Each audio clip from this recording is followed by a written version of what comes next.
अब देखते हैं कि एक समान चुंबकीय क्षेत्र में कोई आयताकार एक पास पड़ा है और उसके अंदर जो बल आघूर्ण उत्पन्न होगा उसकी डेरिवेशन हमें करनी है।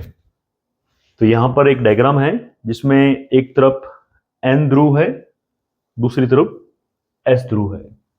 तो इनके बीच में एक आयताकार पास पड़ा हुआ है PQRS, धारावाही पास है जिसके अंदर धारा प्रवाहित हो रही है। अब देखना यह है कि इसके अंदर चार भुजा मिली हमें। एक तो है ये PS और एक ये सामने है इसके RQ कर दो या QR कर दो।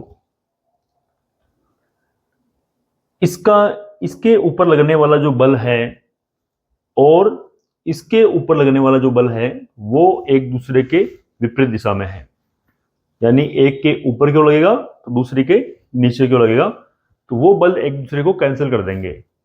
तो कैंसिल करने से क्या होगा कि बल के मामले में ये दो भुजा जो है इनका कोई योगदान नहीं है। अब बच गई ये PQ और RS। ये जो भुजा है इनके ऊपर भी जो बल लगता है वो भी एक दूसरे के विपरीत दिशा में लगेगा। जैसे कि ये जो भुजा है इसके ऊपर लगेगा अंदर की ओर और इसके ऊपर लगेगा बाहर की ओर। तो इस बल के कारण क्या होगा, इसमें एक प्रकार का एक घूर्णन उत्पन्न हो जाएगा। जैसे कि मान लो इस प्रकार है, इसके ऊपर इधर बल लग रहा है, इसके ऊपर इधर लग रहा है, तो ये क्या करेगा, ये घूमेगा। तो इस PQ और RS भुजा पर लगने वाला जो बल युग्म है वो इसके अंदर एक बल आघूर्ण उत्पन्न करेगा जिसको हम टो या टॉर्क से दर्शाते हैं। तो ये डायग्राम है। ये जो धारा है इस PQ के अंदर, उसके कारण जो B है, B तो N से S की ओर होता ही है, और I जो धारा प्रवाहित होने के कारण, क्योंकि ये एक समान चुंबकीय क्षेत्र में है और उसमें I धारा प्रवाहित हो रही है, तो इसके ऊपर बल लगेगा अंदर की ओर, क्योंकि धारा है P से Q की ओर और इसमें धारा है R से S की ओर, यानी इसके विपरीत है। तो इसके ऊपर जो बल लगेगा वो लगेगा बाहर की ओर। तो इस प्रकार क्या है, ये जो कुंडली है ये इसके अंदर घूर्णन करेगी। जो विद्युत मोटर होती है वो इसी सिद्धांत पर कार्य करती है, और जैसे ही उसके अंदर धारा प्रवाहित करते हैं, स्विच ऑन करते हैं, वो घूर्णन करना शुरू कर देती है। तो यहां पर हमें निकालना है इस कुंडली का बल आघूर्ण। तो देखो, भुजा PQ पर नीचे की ओर बल लगता है और RS के ऊपर की ओर बल लगेगा। तो इसके कारण एक बल आघूर्ण उत्पन्न होता है जिसका फॉर्मूला होता है टो बराबर बल इंटू लंबवत दूरी। यानी जो बल है ये दोनों, इनके बीच में लंबवत दूरी क्या है, लंबवत दूरी मिलेगी हमें A sin थीटा। इस A का घटक निकाला, लंबवत घटक, तो मिला हमें A sin थीटा। यहां पर दोनों बलों के बीच की लंबवत दूरी है। ये सेम उसी तरह है जैसा हमने फर्स्ट चैप्टर में किया था द्विध्रुव पर बल आघूर्ण, तो उसी की तरह ये घटक मिला है। और थीटा कोण जो है वो ये एक चुंबकीय आघूर्ण है, ये M। जैसे कि विद्युत आघूर्ण देखा हमने P वेक्टर, वैसे यहां पर M वेक्टर है। ये चुंबकीय आघूर्ण होता है। एक होता है द्विध्रुव आघूर्ण P वेक्टर और एक होता है चुंबकीय आघूर्ण M वेक्टर। तो B वेक्टर चुंबकीय क्षेत्र है और ये चुंबकीय आघूर्ण है, इनके बीच का जो कोण है वो है थीटा। तो अब देखें, बल इंटू लंबवत दूरी। तो बल क्या लोगे आप, एक चालक में जब धारा प्रवाहित होगी और वो चुंबकीय क्षेत्र में होगा तो उसके ऊपर जो बल लगेगा उसका फॉर्मूला एक ही है, बिल साइन थीटा। अब थीटा इस कंडीशन में 90 डिग्री है, तो यहां पर आपको मिलेगा ये BIL की जगह क्या लिया हमने, लंबाई ली है यहां पर। तो लंबाई यहां पर इस भुजा की लंबाई है B, तो L की जगह हमने लंबाई ले ली B, तो ये हो गया IB, ये भुजा है और ये B जो है ये चुंबकीय क्षेत्र है। तो ये बल का फॉर्मूला है। और लंबवत दूरी जो है वो इनके बीच की जो लंबवत दूरी है बलों के बीच की, वो होती है A sin थीटा।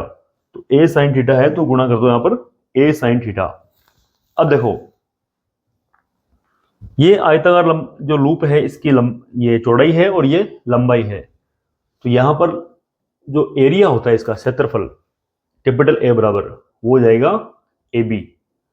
तो इस ए का और इस बी का जो गुणनफल है वो मिला हमें कैपिटल ए। तो आई बी ए साइन थीटा। ये अभी सिर्फ अगर ए की फेरा है उस कंडीशन का है। अगर यहां पर एन फेरे हैं, ऐसे खूब सारे लपेटे लिए हुए हैं, तो उस कंडीशन में क्या है, हम इसके आगे एन लगा देंगे। तो ये हो जाएगा टो बराबर एन आई बी ए साइन थीटा। और एन आई ए जो है ये होता है पास का, ये जो ये लूप बना हुआ है इसका चुंबकीय आघूर्ण है जिसको एम से दर्शाते हैं। पहले ही बताया मैंने आपको, जैसे द्विध्रुव आघूर्ण विद्युत के बारे में पढ़ा हमने, P बराबर ये होता था Q इंटू 2A। तो सेम उसी तरह ये M बराबर यहां पर मिलेगा हमें N I A। तो ये तो हो गया विद्युत के लिए और ये हो गया चुंबक के लिए। तो ये थोड़ा याद रखना आपको। तो यहां पर N I A की जगह स्मॉल m लिया तो ये हो गया m। और B यहां पर पड़ा है चुंबकीय क्षेत्र साइन थीटा। अब इनका साइन थीटा हटाएंगे क्योंकि ये सदिश रूप में लेंगे इसको अगर हम, तो m vector cross b vector आ जाएगा। तो ये एक इसके अंदर बल आघूर्ण उत्पन्न हुआ, उसका ये फॉर्मूला है जो आपको याद रखना है, डायग्राम वगैरह एकदम अच्छे से बनाना है। और इसके बारे में भी एक बड़ा क्वेश्चन बनता है बोर्ड एग्जाम में, इसको भी आप मोस्ट में डाल लो। और जैसे हमने पढ़ा था कि टो बराबर होता है पी ई साइन थीटा, ये लिखना नहीं है आपको। पी ई साइन थीटा ये था विद्युत के मामले में, अगर द्विध्रुव आघूर्ण P है, विद्युत क्षेत्र E है, तो ये पी ई साइन थीटा हो जाएगा। यहां हम पढ़ रहे हैं चुंबकीय क्षेत्र के बारे में, तो यहां P की जगह आ जाएगा M और E की जगह आ जाएगा B और साइन थीटा पड़ा है। तो इसमें अगर वेक्टर लगाओगे तो P vector cross E vector हो जाएगा, इसमें M vector cross B vector हो जाएगा। अब देखते हैं कि ये थीटा पर किस प्रकार निर्भर करता है। थीटा का मान अगर 0 डिग्री है, यहां पर थीटा का मान 0 डिग्री करोगे तो यहां पर टो का मान भी 0 हो जाएगा। अधिकतम जो बल आघूर्ण है वो होता है साइन 90 डिग्री पर, यानी अगर थीटा का मान 90 डिग्री होगा उस कंडीशन में बल आघूर्ण का मान अधिकतम होगा। ये कुछ बेसिक चीजें हमें याद रखनी है। अब अगर चुंबकीय आघूर्ण का मात्रक निकालना है हमें, ऐसा ही मात्रक, तो हम जानते हैं कि m बराबर होता है एन आई ए। एन यहां पर फेरों की संख्या है और फेरों की संख्या कोई मात्रक होता नहीं है क्योंकि एक संख्या है ये। तो यह जो मात्रक निकल के आएगा वो मिलेगा हमें, देखो आई का हो जाएगा एम्पियर और ए का हो जाएगा क्षेत्रफल है ये, तो इसका हो जाएगा मीटर स्क्वायर। तो ये हो गया एम्पियर मीटर स्क्वायर। तो ध्यान देना इसका मात्रक होगा एम्पियर मीटर स्क्वायर। और इसकी जो विमा होगी वो मिलेगी हमें, द्रव्यमान तो है नहीं इसके अंदर, तो m0 और मीटर स्क्वायर है तो L2 और T यहां पर है नहीं, 0 कर दो। और A जो है यहां पर एक बार आ रहा है तो A1, या इसको ऐसे भी ले सकते हो आप L2 A1, ये भी इसकी विमा है। तो इसका मात्रक और विमा हमें याद रखना है। अब इसको अगर सदिश रूप में लिखेंगे हम, तो सदिश रूप में इसको ऐसे लिखेंगे हम कि m वेक्टर बराबर n i a वेक्टर, क्योंकि क्षेत्रफल जो है वो सदिश रूप में होता है, तो ये हो जाएगा n i a वेक्टर। तो ये चुंबकीय आघूर्ण हो गया। अब देखते हैं विशेष स्थितियां कि थीटा का मान अगर किस प्रकार बदले, तो ये जो टो है इसका मान किस प्रकार बदलेगा, तो वो हम इसके बाद देखेंगे यहां पर। अब देखो, अगर थीटा का मान 0 डिग्री होता है तो इसका मतलब दोनों ये जो m और b है ये एक दूसरे के समांतर है। और ऐसी कंडीशन में साइन 0 डिग्री होता है 0, तो टो का मान भी 0 मिलेगा। या यूं कह दो भले m वेक्टर और b वेक्टर अगर समांतर है तो इनमें एक साम्यावस्था जो होती है वो स्थायी होती है और टॉर्क जो है वो न्यूनतम होता है। लेकिन जब थीटा का मान 90 डिग्री होता है या ये एक दूसरे के लंबवत होते हैं, उस कंडीशन में जो बल अगुण होता है कुंडली के ऊपर या आयताकार लूप के ऊपर, तो वो होता है अधिकतम एन ए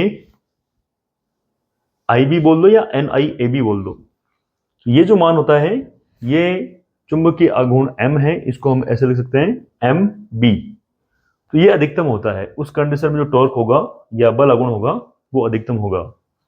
तो अधिकतम वाले को आप ऐसे लिख सकते हो टो मैक्स, और न्यूनतम वाले को लिख सकते हो आप टो,